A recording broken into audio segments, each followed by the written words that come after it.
winning the game was one thing today, but the way we did it was refreshing in that I just thought we did a lot of things the right way and had contributions from a lot of different players today. So I think this is a great situation to be used as a springboard to head on to the Bay Area, because there'll be two tough games down there. How are Markel and Malik? Not sure about Malik. I don't think there's anything major with Malik, but Markel is fine. Tweaked his ankle, but we have a day off tomorrow. We don't play until Thursday. It'll be fine. Is that scary, seeing him go down? I just saw Malik go down. It was just a flurry of what happened. Matter of fact, when I went out there, I saw Malik, and then I happened to look, and someone said, "Where's Pat, our trainer?" And I was thinking, where is Pat? And I turned around, he's over there tending to Markel, because I didn't realize Markel was down. And did he hurt his knee, or was that his? It was just his ankle. No, for Malik? Yeah. Finger. Oh, his finger. Yeah, his finger was bent up a little bit. Is that a sheet hand or? I don't remember which one it was. What changed today, Coach? I thought our approach, our outlook, our mindset changed. I thought we were able to do some things we hadn't done as much, trapping and pressing today. We tried to speed the game up, and I thought it was effective, but the trapping and the pressing without the proper mindset would not have been effective. But today, I thought we had the right mindset going into the game. Do they enjoy playing that way? When you started introducing that, did that change the mindset, or did the mindset change? No. It wouldn't matter what we put in if the mindset wasn't right. So it was the mindset. Before we pressed one time and trapped one time, there was a certain mindset that you could see our guys had. Yeah, is that a plan that you can use against any team, or was that specific to what Oregon State does? I think we can use it again, but I don't know if we can do it game in and game out and be effective. We hadn't done it yet. I don't think Oregon State prepared for it because we hadn't done it. That's all. If we had done it and shown it before, I'm sure that they would have spent more time against it, practicing for it. But we know we have that we can go to that when we need it or if needed. What was the thought behind using Matt more today? Matt has been very good in practice as of late. I've said it before, but Matt really did not play for 2 years. He literally didn't play because of an injury. He couldn't play, he couldn't practice, he couldn't do much.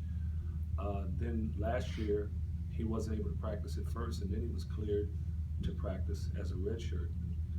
He just had been shedding the rust, and in practice, he had been doing a really good job. And I've been saying that he gives us a physical presence. He just hadn't had an opportunity to get in there. And today, he played like the way he's been practicing. Coach, on Wednesday, you said that he's one of those guys who's started to show some grit. Today, he's got a double-double. His game today. He really has been, and you look at the assists, and he's our second leading scorer, but it's just kind of the energy that he's bringing now.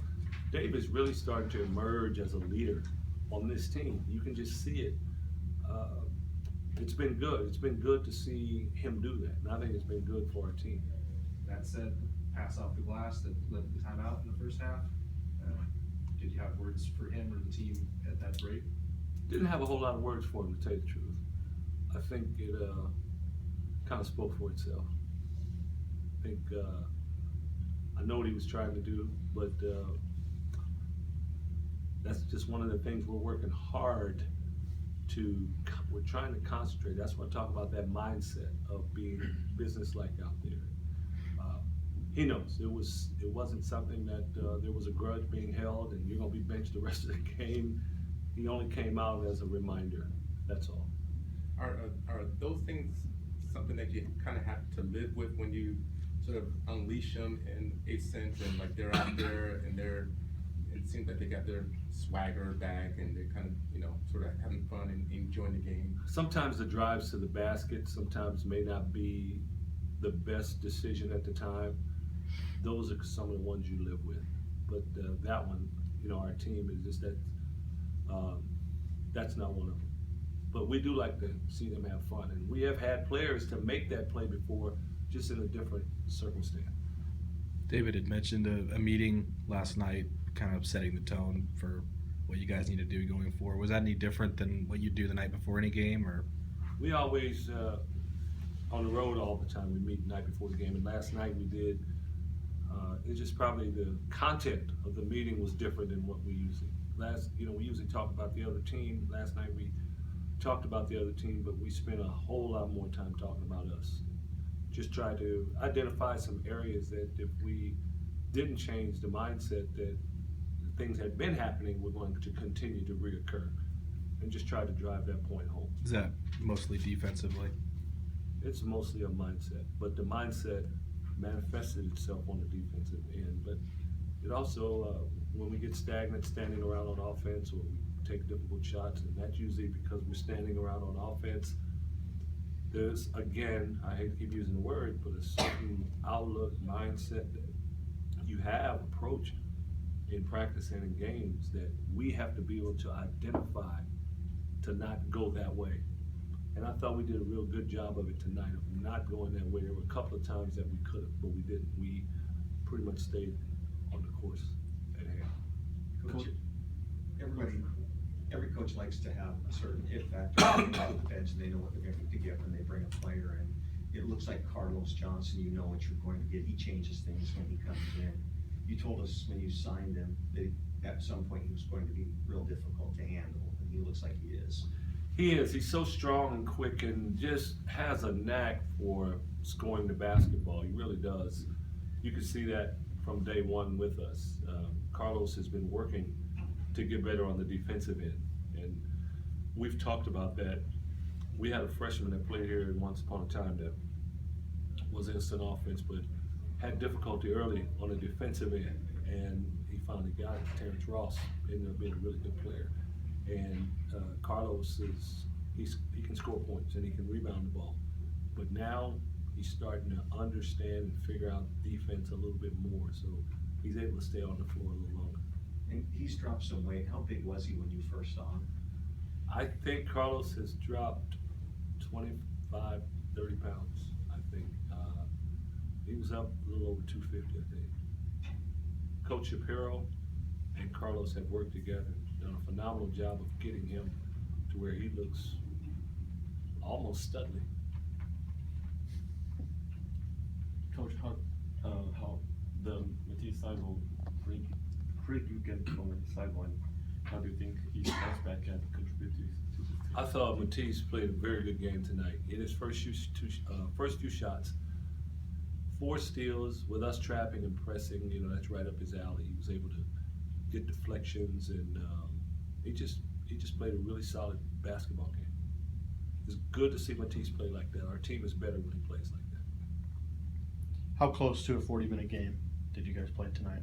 It was pretty close. I'd say probably 35. There was a stretch in the second half where they scored probably 8 out of 10 times. We were up 30 at the time, and we just kept trading baskets.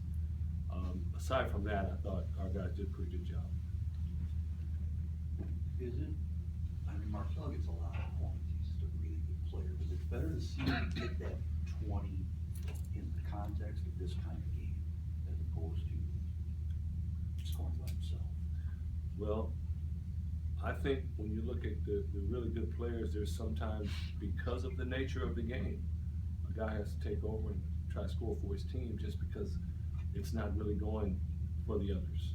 And I don't think Markel has a mindset to go out and score 20 a game. I just think that he's a talented enough player. If he sees the ball's not going in the basket for his team, he tries to take over.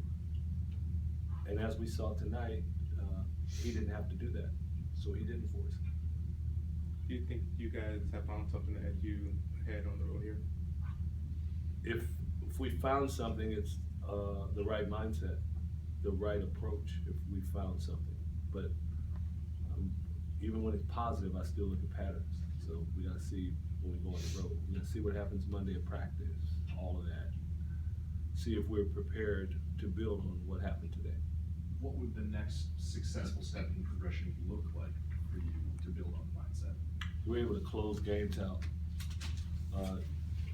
We were up, I forget, with 4 minutes, 6 minutes to go in the first half, maybe 16, I don't remember, but we talked to our team about, in games, it's been a pattern that we don't finish the halves out very well. We give up leads, teams close gaps on us, but we didn't do that this time, so I thought that was progress.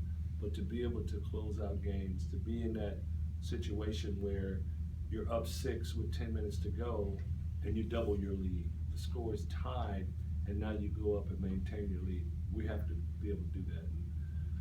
We have to start trying to do that on the road, which is not easy. Is there any backup plan if Malik cannot make the road trip? No, I think he'll be able to go, but I think we need Malik, he's a starter for us. I think we have other serviceable big guys though, but I'm not even thinking that way right now. I'm anticipating that he's able to play. Anything else?